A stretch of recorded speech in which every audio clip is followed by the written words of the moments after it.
When we get to the end of our life, and it's a very small, finite life that we have here, they're never going to say, this woman was fabulous. She had a great waistline. They're going to speak about the things that you achieved and how you made people feel and what an incredible mother or partner you were. Most people's life's mission stems from something that they've dealt with themselves. My relationship with exercise and my body has come from a really dreadful place. I grew up as a performer. I was in musical theatre, got fired from dance numbers on cruise ships for simply not being small enough. How could someone start to cultivate intrinsic motivation, the coming back to their body when they're moving their body? We need to feel safe in our bodies. Let your nervous system feel as good as possible. Can you recreate an environment that makes you feel really yummy inside to then do the movement? When you create a very intentional environment for people that incorporates very good music with an instructor that is willing to cue in a way that intrinsic motivation rather than extrinsic, talking about how you feel rather than do you want to sculpt your butt. When all of that comes together, magic happens. In terms of gym culture, is there like a common thread that you'd be like, okay, warning, red flag, just be careful of that thing? The thing that comes to my mind the most when you say that is,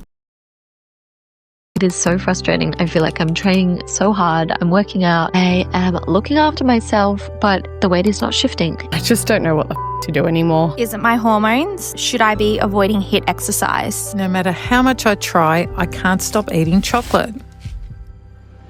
For so many women, weight becomes a battle, a number, a judgment, a story we never chose but somehow inherited. But what if weight isn't the problem? What if it's a message, a signal from a body trying to communicate? Not the noise we're constantly fed. Keto, fasting, Ozempic, hormones, cortisol, genetics, shame, but real information without blame, without fear. That is the question that led us to create our Weight and Metabolism series, exploring weight through an unbiased approach combining medical, functional, and energetic understanding. We sit down with leading experts and real women to reframe how we understand weight, health, and the bodies we live in, giving you clarity, context, and a way forward. This is What's My Body Telling Me, the podcast where we let the body do the talking and we listen differently. I should really get to the gym. I'm not even fit enough to start exercising. What will people think of me? I don't even know where to begin. What's the point? I never stick to it anyway. I'm too fat to exercise. I'll just look stupid. If any of those sentences have lived in your mind, this episode is for you. In this part of the Weight and Metabolism series, we're reframing movement completely, not as punishment, not as compensation, and not as something you have to earn. We're talking about movement as grounding, regulating, and deeply nourishing. My guest is Emma Masters, founder of Therapy Fitness and a global fitness educator who has spent over a decade reshaping how women experience exercise. Emma is known for creating studio spaces where you feel good in your body while you move, environments built on safety, connection, and genuine enjoyment rather than comparison or shame. Her ethos is simple and powerful. Movement should make you feel more like yourself, not less. No calorie counters, no burn off your brunch culture, no body shaming, just connection, nourishment, resilience, and of course, joy. If you've learnt to use exercise as punishment, this episode helps you rewrite that story into one where movement supports your function, regulates your stress, and reconnects you with your body. And if you've ever felt overwhelmed, ashamed, or unsure where to start, this conversation will show you your gentlest, most loving way back to movement. On your terms. Let's get into today's episode.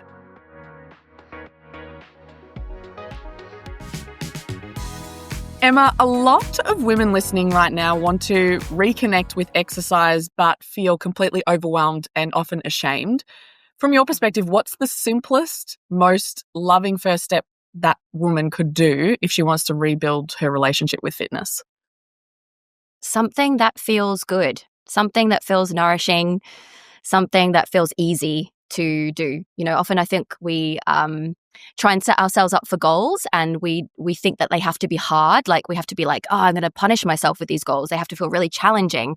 But then that's often like the biggest mistake you can make because you're not going to succeed. You're going to most likely fail because you've set yourself up with a really hard task. So whenever you're starting anything new, whatever kind of goal you're setting, and especially when it comes to movement, make it easy, make it nourishing, make it something that you enjoy doing that actually becomes a part of your daily or weekly practice that feels feels really achievable. So, that could be different for everybody, but it could be a walk on the beach. It could be something in nature. It could be something with friends. It could be a racket sport all the way through to, just a simple walk somewhere. But whatever it is, make it feel nourishing and easy to start. Otherwise, it's going to be so hard to keep up. Yeah. Absolutely. I know I've always been someone that's into moving my body because I know it feels really good afterwards. But I know sometimes when you find that thing that you really love, it's like, I want to do it because I feel so good afterwards. Yeah. That's like one of the biggest joys ever. I love that feeling in the body. So has your relationship with exercise and movement of the body always been like this? Or have you noticed any shift throughout your life? No, it was the opposite. I think that's why I'm so passionate about it, right? I think most people's life's mission stems from something that they've dealt with themselves or are still dealing with and are currently moving through. I think they always go hand in hand. I've really witnessed that with many people that I've worked with now. And so, no, my relationship with exercise and food and my body has come from a really dreadful place. I grew up as a performer. I was in musical theatre, and as you can imagine, or maybe not, if you haven't been around that world, you definitely do not have a great relationship with your body unless you're extremely lucky. And so even from 15, 16 at drama school, we were constantly being told to lose weight for exams, for a certain aesthetic within a dance exam, etc.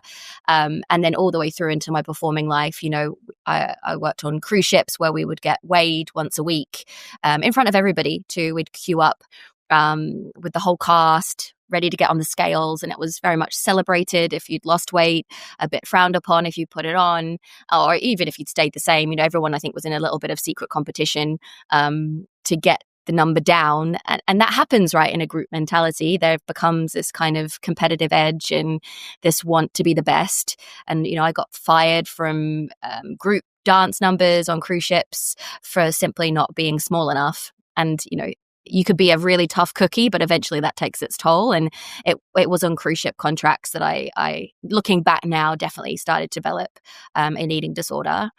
And you also assume that can't be you because you're not the a really emancipated, almost in hospital girl. But eating disorder looks so different on every single person, and I certainly was having a series of very unhealthy behaviors just to try and be the smallest. And I dropped a considerable amount of weight on that contract to the point when I came back, my friends were like, "Whoa, what's happened?"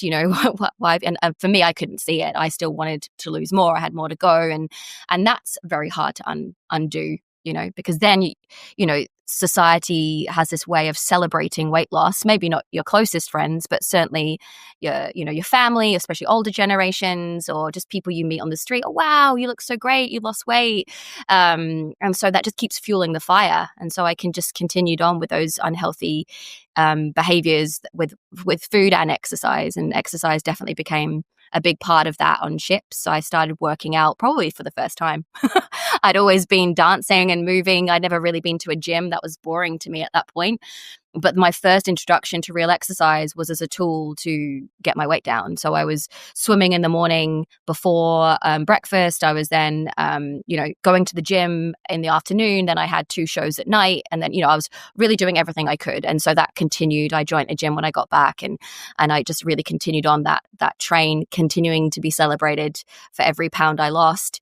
And it took a really long while for me to realize that behavior, for one, and then to start to undo it. It's really intriguing to me how the environment that we put ourselves in changes how we're going to treat our body, essentially. What's considered the norm. So it sounds like what you're saying, the environment on the cruise ships was, it's competitive, thinner is better. Yeah. Thinner, you get more jobs. So there's lots of incentives to be doing that. Yeah. I'm curious, what were the thoughts, if you can go back into that time? What were the thoughts? Say you were swimming early in the morning, you're on the bike, or you're doing things. What was the mindset that you were in? And then was it when you shifted environments that really helped you, or was there something else that helped you get out of that? The mindset was just, it was definitely, you didn't realize you did. There was a realization of it being a negative thing, when I would like maybe binge and then go to the bathroom and throw up. Like I knew that wasn't a great behavior, obviously, but there was definitely just a mindset behind it of like, yeah, but if you don't do this, then you're gonna go backwards. So it's a positive thing in that way that you just start again, get rid of this food, and then tomorrow you can just get back on track with eating healthy and exercising. And that for me was healthy, right? Because I wasn't doing anything sinister in that way. I was just eating as little as I could, but I was still eating and I was exercising a lot. So for me, that didn't feel like an unhealthy behavior. I knew the other things were a little bit unhealthy. But it was really just, I think you're right. It's the environment, because nobody was telling you it was a bad thing. Everybody was celebrating it. I had other dancers on the ships that were quite naturally slender, just telling me, that's it. All you need to do is just exercise a bit more, or eat a little bit less, or remove those carbohydrates, or eat less of that stuff. And then you'll look like me, like they didn't have any other awareness around it either, and that's the unfortunate part about all of this, is that, something I'm very passionate about now is healthy and fit looks very different on every single person.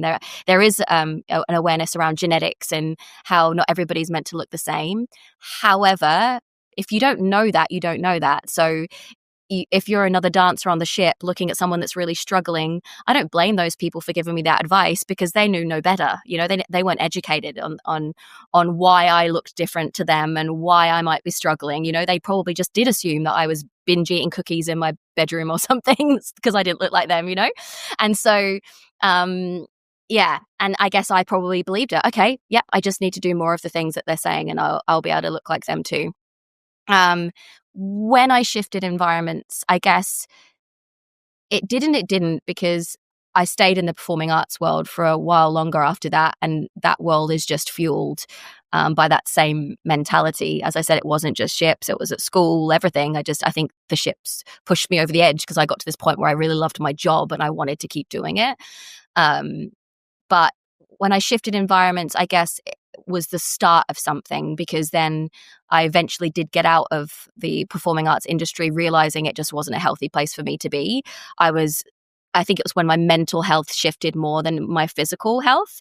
It was that, I'm not happy. I'm always chasing something. I wouldn't get every job, like no one does, but that was hard on me. And so I think eventually just the compounding effect that it had, not just on my physical but my mental health, was like, okay, something's got to change. I think the issue that it perhaps took longer than I would have liked is that I then stepped into another industry where aesthetics was a huge focus. I jumped ship from musical theatre into fitness, and I assumed that was going to be a better place for me to be, and I think in the long run it was. But I think this industry can be just as toxic as the last. So I think it took a while for me then to be able to shift my perspective into, okay, how can I do this healthily, and how can I help other people do it in a way that makes them feel good about themselves as well. Yeah, because I go to your gym on the Gold Coast here, and it's called Therapy Fitness. I'm curious, because if we're talking environments, like it's very, very obvious from as soon as you walk in that it's very curated for a purpose, and it feels very different to any other gym that I've been to. So I'm curious, what went into that thought process of, okay, we really want to curate this environment, and how much do you attribute that to the people that also come into it? Because again, like I went to 4 other gyms when I first moved up here, and I was like, okay, which ones do I like? And they all have a different feel. Neither is better or worse than the other. It's just, this one feels like this feels good for me, because my mindset, thankfully, growing up in my household, my environment was, you move your body because it feels good, because it nourishes your body, and move it in a way that feels good. And this was the same with food. There was never any good or bad foods. It was, what's going to feel good for your body? And see, you ate all that sugar and you feel pretty crap now. Like, that doesn't feel very nice. Like if you ate an apple beforehand, maybe you wouldn't have eaten all that stuff that makes you feel terrible. But you do what you do and just feel into what it feels like. So I'm curious, what went into the purpose of building what you've built in that environment for people, and what are you hoping they feel when you come into it? Yeah. I think it's so hard. I've had similar questions before in terms of how do we get to where we got to, and I know you will know and believe in this more than anyone else, that it's just a series of events, right, that leads you to a place. And then when you look back, you're like, oh wow, that's where I picked up all of these ideas, and that's where I started my healing journey. But it's really hard to say that one day where things changed and shifted, and I'd love to have this like one pivotal moment where I'm like everything changed, but that's just not the case for me, and I think also for not everybody else either. I think sometimes it is just life leads you in a direction and you end up where you're at and you're like, oh wow, along the way I picked up all of these skills and all of this knowledge to be able to create the thing I wanted to create, or the whatever it is that you're moving towards. And that's definitely been the case with therapy. I look back now and I'm like, oh wow, my whole journey led me to this point. But I didn't realize while I was walking the path. So when I went into the fitness industry, I long story short of lots of stepping zones, started to realize that movement could absolutely be exactly what you just said, a thing to help you feel good. And it's definitely the thing that helped me shift my mental health around my body and coming to love myself. And I did that through various different fitness experiences. I got into the fitness industry. I loved group fitness. That was sort of stepping stone number one. And I realized that so much more could be gained from exercising in a group than alone. On your own, it's very isolated, but it's also very vulnerable, and it kind of gets to the nitty gritty, but it's not like this joyous, euphoric feeling that you get in a group. And so I switched from personal training to teaching group fitness very quickly and very early on in the time that I was in the fitness industry. And having in your the UK. musical theatre background would be very Yes. helpful for. Well, I know it is. I've been Yeah, in your class, and it's very helpful. still break out a little song every now and again. And I think that is true though, right? And a lot of my instructors come from a performing background, because there's this real joy in standing up on stage and still helping people feel things, evoking something from the stage, which is ultimately what you do when you're performing. And so, yeah, I fell into group fitness really easily. And through teaching that, and I guess it's observation, right? You just notice the shift in people. Like, wow, when people come together in a group and move in unison, they leave happier than when they walked in. And it wasn't about the movement. It was about the music, and it was about the things that I said. And oh wow, when I say this certain thing that's not about their body, but instead about perhaps something more intrinsic and something more deeper within them, they have a more positive result and they come back more. And just all of these observations over the years that perhaps in the first instances were sort of subconscious observations. And then as I moved through the industry and more, I moved to Australia. I worked for a company called Virgin Active, an incredible health club chain back in the UK and in Australia and other places in the world. I was really fortunate to be able to really move up the ranks with them, and I started to develop group fitness programs.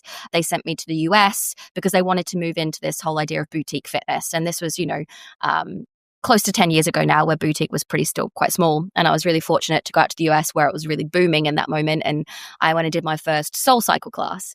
And I was like, oh my God. And I thought I was going to hate it because I'd been brought up in a real purist, like you only use the bike to monitor metrics and look how many miles you've cycled and how much power you're producing. So I was like, like this is going to be silly. They're just dancing on a bike. How ridiculous. And I did one class and I was like, this thing is so good. It incorporates everything I love. It's performing and it's music and it's intrinsic motivation and it's candlelight. It's absolutely nothing to do with cycling a bike. Nothing at all. It just happens to be the apparatus that you're on, right?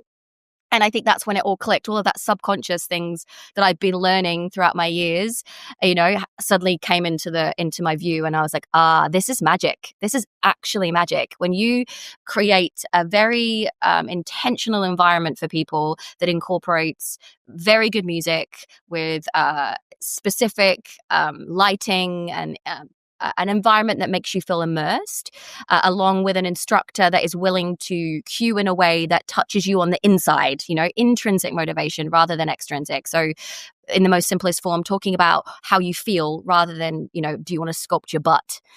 Like when all of that stuff comes together, magic happens and you really do feel better walking out than when you walked in. And I was just obsessed. And so I started researching like why this happens, and there's some incredible books and research out there on all of this stuff. The Joy of Movement is an incredible book if you haven't read it, and the research really shows that, when you put all of these things together, music, rhythm, particularly as well, like moving in unison with people around you, hence, Les Mills having its absolute, swing of the industry for so long, they really were early adopters of this idea.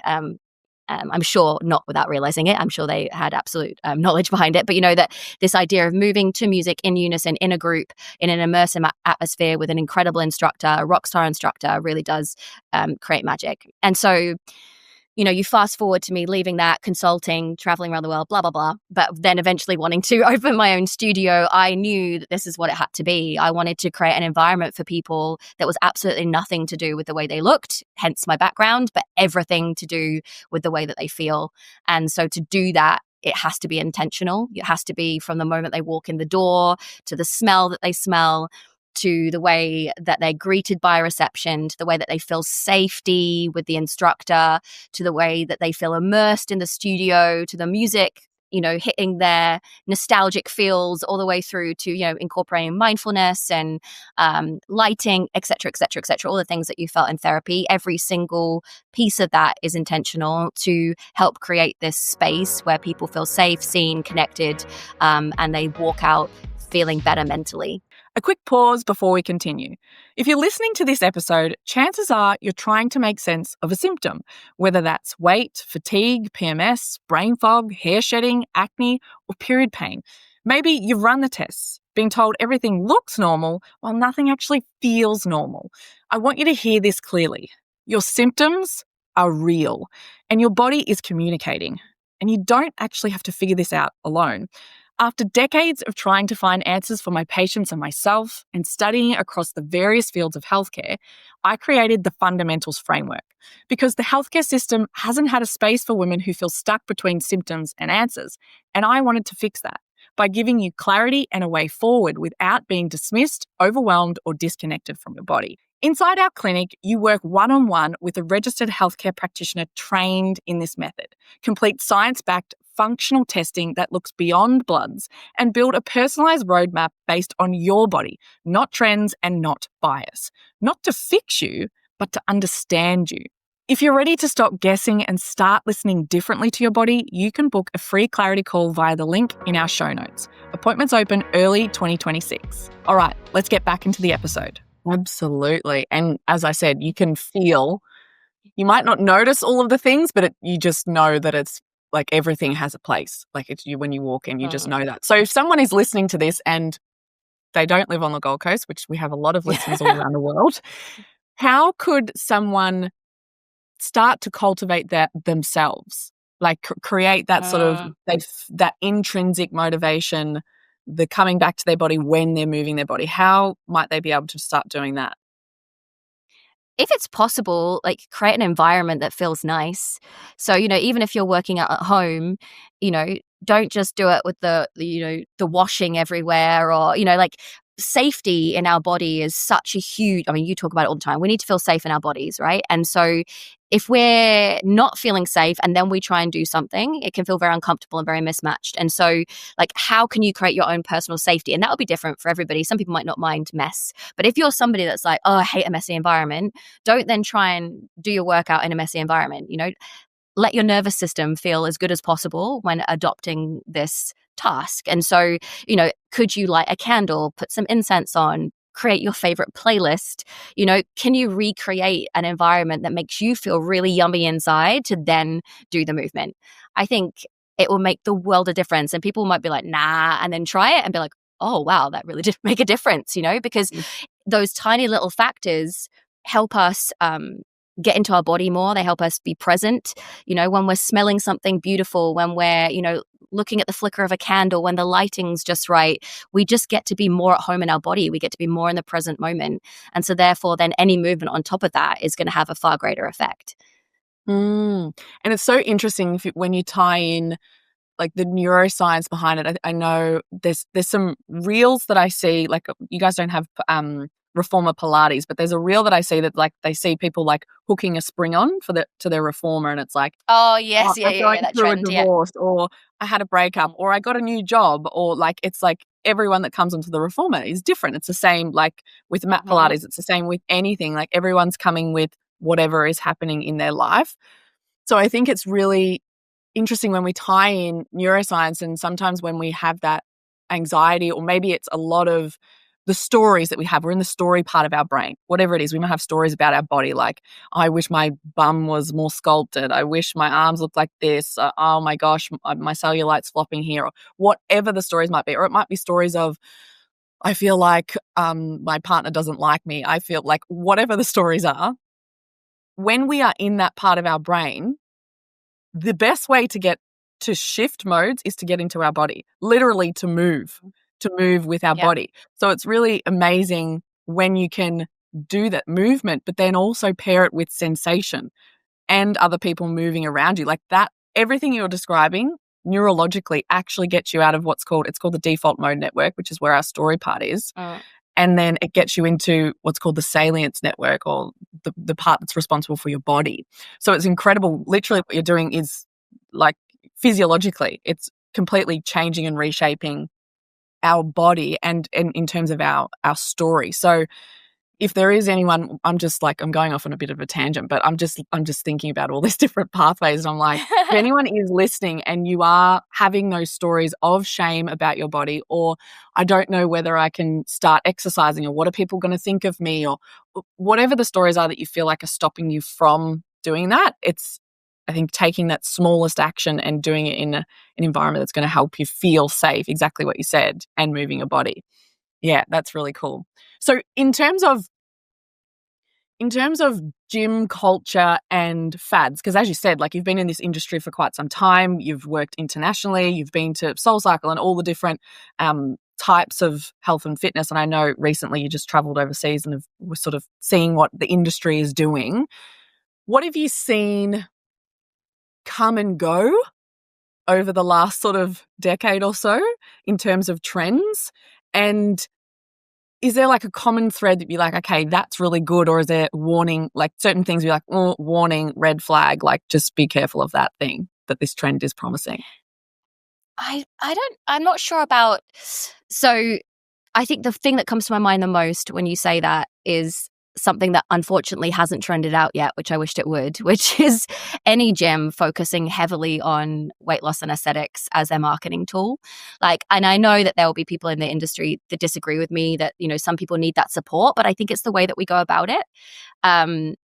Statistically, first of all, most, like 50% of people will drop their gym membership within 6 months. And the reason behind that is because they're not motivated to go, right? It's too hard, or they feel ashamed, or those stories are holding them back. And that hasn't changed for a really long time within our industry. And, you know, I've stood up at conference and stood on my soapbox many times about this conversation, which is that, you know, we keep doing the same thing and expecting a different result. We're trying to get the people, and there are so many people not moving to move, and yet we keep throwing the same marketing at them, hoping that it'll stick, and it never does, you know. And that marketing is like, make people feel more ashamed of themselves. Tell them that they're terrible for not moving. Tell them that they need to lose weight. Tell them that they're unhealthy, and that will get them to move. And it just doesn't, because the stories, right? Oh, well, I'm too unfit to move, and I'm ashamed of my body, and they're going to be all fit. And then those same gyms are using only fitness models in their marketing, and only, you know, very defined ripped bodies in their marketing, trying to say you too will look like this, but that is not getting the people through the door. And so it's my wish that, you know, more people followed suit from what we're doing, which is to say there are other ways of getting people through your door and keeping them there. And that's to actually not focus on that stuff at all. And if you actually take the awareness or the focus from the aesthetics to their mental health, or to just moving for enjoyment, the aesthetic stuff will come. You know, if people want to gain strength, build muscle, lose body fat, first of all, exercise isn't well, especially for losing weight, isn't your number one. Obviously it is for strength and building muscle, but if it's weight loss you're looking for, then, you know, we actually know that nutrition plays a far greater part on that game. But even if you are moving for that reason, don't make that your primary focus. Otherwise, you're just going to stay in story, and you're going to stay in comparison, and you're going to stay in shame. Whereas if you move the awareness to mental health, feeling good, then you're actually more likely to stick at it. You're more likely to adhere. You're more likely to stay past that 6 months because you're showing up because it's amazing. And then therefore your goals are more likely to fall into place. But yet still I still saw people advertising workouts to burn off their turkey for Thanksgiving across in the US. Like, we'll see it over Christmas, come in, burn off your Christmas dinner. We'll see it at Easter, earn those Easter eggs. Like, it never changes. It just keeps coming and coming. Summer shred, summer body, blah, blah, blah. So it's not a direct answer to your question, but I think what I would like to see actually move away from, actually dump, is this idea of always focusing on aesthetics as a goal, always advertising before and after photos, always focusing on the calorie loss, because there's so much more important things that movement can do for us, and it's not weight loss. Yeah, absolutely. I know a lot of people when Rant we over. when we release this episode, it'll be in the new year, and a lot of people, new year, new you. Okay, this time it's going to stick. And from a marketing perspective, from a marketer's perspective, you want to advertise people's pain points. It's like, what's your biggest pain point? What's the thing? Yep. And societally, unfortunately, women are praised when their appearance looks a certain way, and there's all these benefits that come from that. So you're thinking, okay, well, my biggest pain point is appearance, and I need to do something for that. So that's what a lot of the marketing is targeted at. So from a marketer's perspective, absolutely, that's what you want to do, but not from you aren't a marketer. The person listening to this, you're not a marketer. You might do marketing in your job and you're probably thinking, yeah, absolutely, that's what I do. But you are the person being marketed to. So what do you actually want? Like, what do you want? Not what are they trying to convince you that you want? What do you want? I think is a really helpful thing to ask yourself. So is there any belief that you would want to tell this person that might be listening right now, and they are like, yeah, I've done the whole aesthetic, and I've tried the goals and it hasn't worked, and I have all these different stories that are going on in my head, and okay, now I can change, I can think about my environment, maybe I'll change around these things in my environment that's really going to support me. Is there any stories, like new stories, that you would want them to be like reiterating in their brain, something that could replace possibly some ones that they already have that they might be able to interchange? I think it's just getting to a point of understanding why it is you want to make the changes you want to make. So, weight loss is an important subject. And I think when we talk about body positivity, we can go so far on spectrums of either end. I'm certainly not saying that, weight loss isn't important for people that need it. There's, 1,001 health risks that come along with being overweight, and we shouldn't ignore those things. And so if somebody's goal is to lose weight for those reasons, for health, then I am 100% in your corner. But if you are in a healthy weight range, and you are still wanting to lose weight, I think there's just a lot of self-inquiry that can happen in that moment as to why you want to do that. And don't get me wrong, I'm still in your corner if it's like, yeah, but I want to lose another, 5 kilos because I would like to look like this, and I feel my best when I'm like this, and I feel super confident when I'm like this. And again, like, it's so individual, it's so gray, it's so nuanced, but there's also a whole heap of women and men as well out there that I know that if they really did that self-inquiry and actually learned just to love who they are a little more and understand that healthy and fit on them might look different from that poster over there, that actually maybe weight loss eventually wouldn't be their goal. And I know that because that's 100% what it was for me. I'm still not a picture perfect fitness model that you would see on a front of a women's health magazine. And yeah, there are still days where I go, ouch, does that mean I don't belong in my industry? But I am freaking fit. I will outrun and out cardio most of and not that it's a competition, but like, I am fit, I am healthy, I'm extremely healthy, I have my bloods done all the time. But yeah, I still carry a teeny little bit of body weight in places that once upon a time I would have got up in the morning, looked in the mirror and pinched at and felt self-loathing about and compared myself to those fitness models. And what I've realized over time and over the work that I've done and in putting myself in the right environments, I've realized, no, healthy and fit looks different on me than it does to that person over there. And there's no comparison. Right now, I'm at the healthiest and fittest I've ever been. And I love myself more than ever. It's still a journey, of course. But now when I move, when I eat, when I do anything, it's coming from a place of self-love. And that means I want to get 8 hours of sleep, and I want to drink water, and I want to reduce alcohol content, and I want to put the most nutritious things on my plate, and I want to eat dietary fiber and protein, and I want to lift weights for strength, and I want to move my body for my mental health and my cardiovascular fitness. But I do it all from this place of like this positive impact to my overall health and well-being, not because I want to lose this tiny little bit of fat on my waist that poster over there tells me I need to. And so I guess my question to your listeners is, have you ever spent any time on that kind of self-inquiry as to why you want to lose that weight? Is it because genuinely you're going to feel healthier and fitter and better there? If so, cool. But if not, is it maybe because you've had a life's worth of comparison, of movies, of Instagram, of friends, of like these compounding stories that perhaps aren't true, and that maybe we could rewrite that narrative and find a new story about yourself that actually says that you're worthy just as you are. And I know that that's a long journey. It's not one that's going to happen overnight, but I think the moment we start at least flipping into introspection and starting that level of self-inquiry, then from there, the path just continues. And that is my greatest wish, and why I do what I do and why we created therapy, is so that there is an environment that people can step into where they have the opportunity to do that. And then once you've done that, whatever your goal is, I'm with you. Let's get you there in a way that feels good and sustainable, and from a place of self-love, as well as moving forward to the person you want to be. Yeah. Absolutely. So if someone is like, okay, yes, they've done that self-inquiry, they go, okay, right, I've identified some of those negative stories or those shame things that were creating these actions that weren't really helpful for me. I wasn't respecting my body in the actions that I was taking. Because like that's all great. And if you could change your whole environment, if you could change how everyone else was interacting with you all at the same time, oh my goodness, wouldn't that be amazing, right? You're trying to make any change.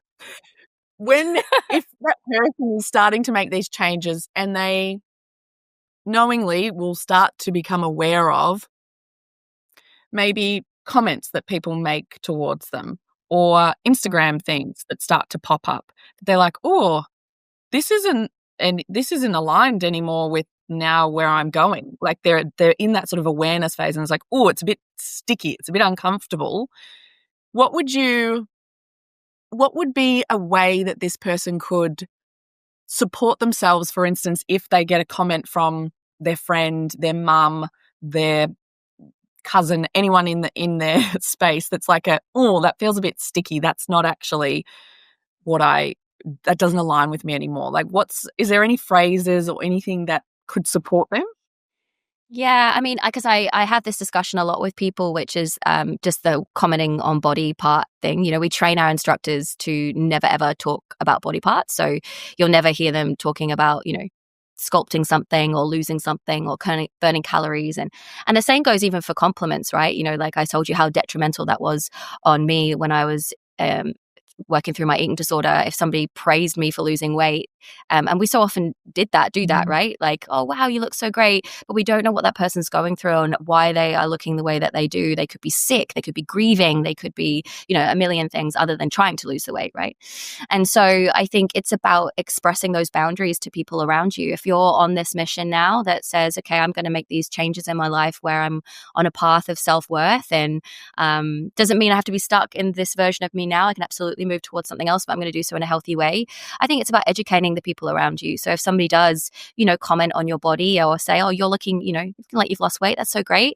You could just express to them, oh, I'd really rather you compliment me on something else, thank you.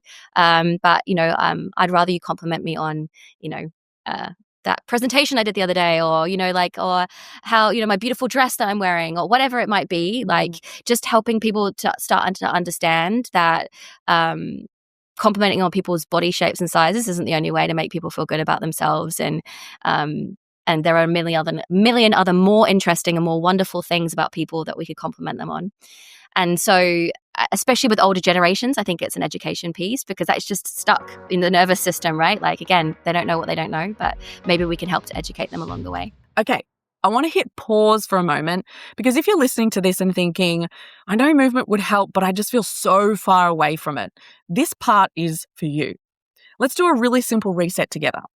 If it's safe to do so, just soften your gaze or close your eyes. Obviously, if you're driving, keep your eyes wide open and just follow along with the rest of the exercise. I want you to take a slow breath in and a long breath out.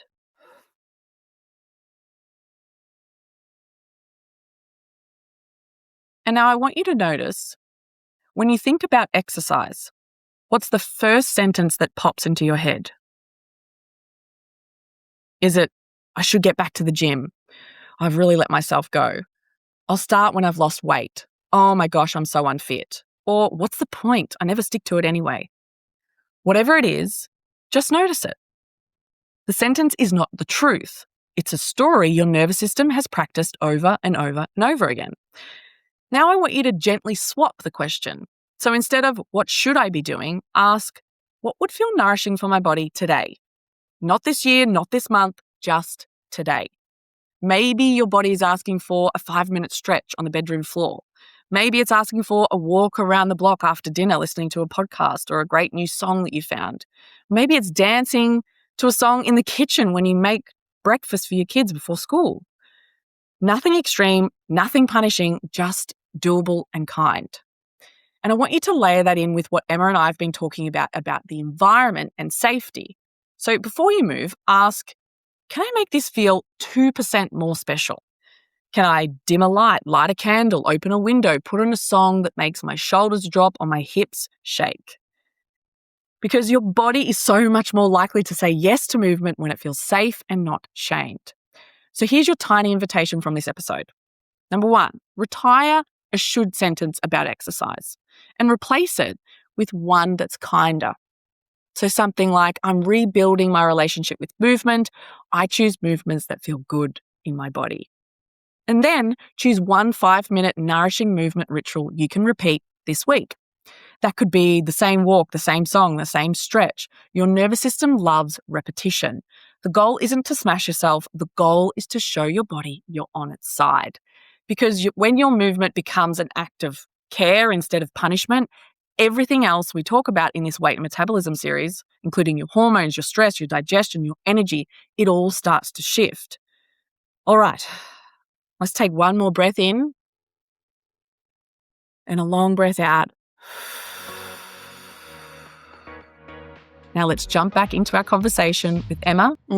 I know that you just reminded me of what Tara on one of our other episodes said to her daughter. She said, remember, your appearance is the least interesting thing about you. I'm like, oh. So when you're saying that, I'm like, oh, maybe something you could say is like, oh, thank you. My appearance is the least interesting thing about me. And then just like, whoa, that feels savage. That feels savage. I love that. I did a really beautiful exercise in our Bali retreat. I got everybody to do some eye gazing. That always feels uncomfortable with people when I say that, but it was right at the end of the retreat where everybody felt very comfortable with each other. And, I just reminded them, like, as they were looking at each other and noticing these wonderful things about these people that they'd learned to understand over the previous week, that their appearance was their least interesting thing about them. You've learned how funny they are, how charismatic, how intellectual, how whatever it is, those are the things that you're thinking of when you look at this person now. It's not like, oh, wow, look at her great nose, or look how slim her waistline is. And then I also reminded them, when we get to the end of our life, and it's a very small, finite life that we have here, it goes so fast, it's that those are not going to be the things that are on your gravestone. Like, wow, she achieved her size 6 waist, or, she had tone defined abs, or, she managed to do X, Y, Z with her body. Like, that is never going to be the thing that people will speak to about on your eulogy. They're going to speak about the things that you achieved and the incredible things that how you made people feel and what an incredible mother or partner you were. They're never going to say, this woman was fabulous. She had, a great waistline. It's never going to be the thing. And yet we focus on it of so much of our day, and I speak from absolute experience on this. We use so much of our mind space to think about our appearance, which is wild to me. And so anything we can do to just 1% shift that in a positive direction each and every day, I think the world would be a better place. Yeah. Do you feel like your like freeing up your mental capacity for no longer now obsessing over appearance like what you were in the beginning of your career like you have more energy just in general. Yeah. Or just more capacity, more capacity to handle other things, to, be more creative, like our capacity to handle things, like our stress bucket, as me and my partner call it, like, we only have so much that we can hold, and we have tools and things around us where we can increase our capacity. But either way, if you're filling that bucket full of mental noise each and every day of like, this is how I look and I wish I didn't, and super stressed about then like the calories that you're eating and obsessively counting and weighing, and then dragging yourself to the gym and cross-trainering for an hour full of self-loathing and hate, that is a lot to be putting in your bucket where you could be creating space for so much more, or just creating space without having to put anything else in it, being able to just relax and be down-regulated and have a moment to breathe and not feel constantly anxious or full of these ideas and stories. So, absolutely. It does create a lot more space. And I think what's important to understand is it's not an overnight fix. It's not like one positive mantra on your bathroom mirror, or, one time of setting a boundary with a parent that's going to fix this. It's a lifetime, of could be decades of compounding stories and compounding comparisons and things that we've learnt, and it takes a long time to undo it. But just know that each and every time you do one of those teeny 1% changes, you are peeling back another layer, and you are moving forward, even if sometimes it doesn't feel like it. It's like you can't say, "Oh, I brushed my teeth 10 years ago." Like, they should be clean. Why are they not clean? It's a consistent thing. If you want that result, you have to, do the behaviors of that person that has that. So if someone was starting out, they have felt disconnected from their body, they've noticed a lot of those stories and like, okay, right, I'm going to create a different result for myself and I really want to feel good in my body. Where would be the most compassionate place to start? If there's like, okay, I'm starting and I want to do it differently this time, what would you say to them to set them up for success as much as you could? I feel like it kind of brings us back full circle to the beginning, which is like making sure whatever it is that you are doing brings nourishment into your life. And it doesn't have to be movement. I recently released a 21 days worth of nervous system regulation tools. So, and I think these are equally as important to bringing us back to our body. And a thing that kind of helps us down-regulate or re-regulate and feel in touch with who we are, the better. And these were just small 15-minute tools, one a day, where you could just do something, a practice, a breath work, a self-massage, a bath, a walk on the beach. Sometimes it involved movement, sometimes it didn't, but either way, it was a tool to bring you back to your body. Like, I think these are little acts of self-care where we realize that we're doing something for us. And I think that's a really good place to start, even if it isn't movement yet. Even if movement feels too far away, is there something I could implement each and every day, even if it's 10, 15 minutes, where I come back to myself and I do something for me that feels nourishing? And again, it will be different for everybody what feels good. That's why on these 21 days, I did 21 different tools. So the idea was after the 21 days, you could go, okay, I really resonated with 4 of those things. I'm just going to rinse, repeat those 4. But either way, finding a little small ritual or practice that feels maybe selfish to start, but the more you do it, you realize how much benefit that's bringing into your world, whether it's because you're a calmer parent, you're a nicer colleague, or you're just starting to improve this relationship with yourself. Because there is a lot of disconnect. Yeah, like I think some people can be so disconnected from their bodies. There is like little to no awareness from head downwards, right? We're so in our head, we're so stressed that, we're so connected to our mobile phones that we're so disconnected from our bodies that this idea of like, listening to what's right. We cover this all the time, right? How do I listen to my body if I don't even know what's going on underneath my head? So, yeah, I think it's the same steps that you'd probably recommend there too, right? It's like, okay, small little practices to start rebuilding this relationship with me, with this vessel that I'm in. And yeah, and same as I said at the start, something that feels good, something that's easy, something that feels like you could do it every day or every other day, and it not feel like a chore, not feel like not feel like an eye roll, but instead like, oh, I can't wait to run myself that bath and have that 15 minutes of me time, or I can't wait to get out my favorite massage oils and give myself a self massage, or I can't wait to sit down and just do that favorite breath practice. I think all of those things are such beautiful ways to kind of bring us home. Absolutely. And I think that is the foundational aspect of anything, because the knock-on effects of that are enormous. If you come from a place of connection to your body and what does your body tell you it wants, automatically you've got more spaciousness. So you're probably not going to be running around and then you've forgotten to eat breakfast or even lunch and you're like, oh my gosh, it's 3:00 in the afternoon and I haven't even eaten anything. I'm feeling really woozy and tired. Oh, now I'm going to binge eat chocolate. Now I'm going to shame myself. Now I need to exercise that off. It's like you could go down any pathway, but it all really stems back to, have you had the time to connect with your body and create that spaciousness to go, oh, okay, this is what's going to feel nourishing to me, instead of, as you said, your shoulders up, always in your head going, what have I got to do today? And you're just doing that and you forget about that connection to your body, and it's really your mind that's running the show, which I write this quote in my book, and Pixie, a coach that I've worked with, actually was the one that told me, and she said, when you use your mind to make decisions, your body becomes the resource. So your resource becomes really depleted. But when we use our mind as a resource, our body can be the decision maker. So our mind is great. It's amazing. We can have all of this information that's coming in. There's no lack of information, that's for sure. But it's about going, okay, yes, now can I connect to my body, and what's that discernment? Like, what is good for me? As you said, that 21 days of nervous system reset, what feels good for me? Maybe it was, those 4 felt really good. And maybe today it wasn't one of those 4. It was one of the other ones that I really liked. But it's being able to go, there's no hard and fast rule. The hard and fast rule is my body gets to decide.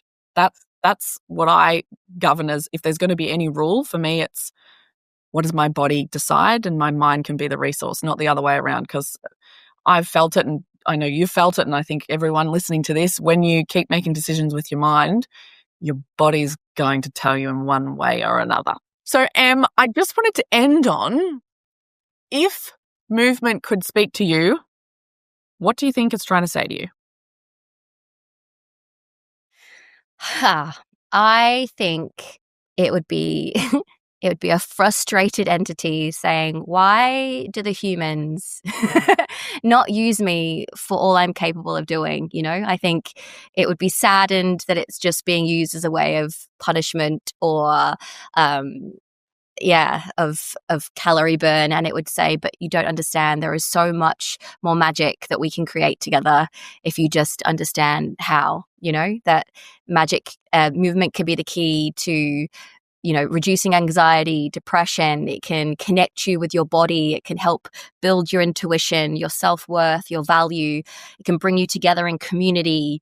In fact, it can solve so many of the world's problems, especially as we move into this age of AI and technology. I think movement is going to be this beautiful, magical tool that we get to use to bring us together, to be able to be communal, to move together, to heal together. And so I think, it would be saying, come on, don't be fools. Use me for my magic. Oh, I love that, Emma. Thank you so much for sharing your wisdom and knowledge. And now I feel like I need to get up and stretch and move my body. Yes, for love. For love, exactly. Thank you. Thanks for listening to our Weight and Metabolism series. It's designed to help you understand that your weight is a message from your body, not a character flaw. If something in this series resonated with you, let us know in the comments below. Check out the show notes for important follow-up information and links, and make sure you're subscribed so you never miss what's coming next. Please remember, this episode is for educational purposes only. Always consult a qualified health practitioner before making any medical decisions. Every body is different, and so is every healing journey.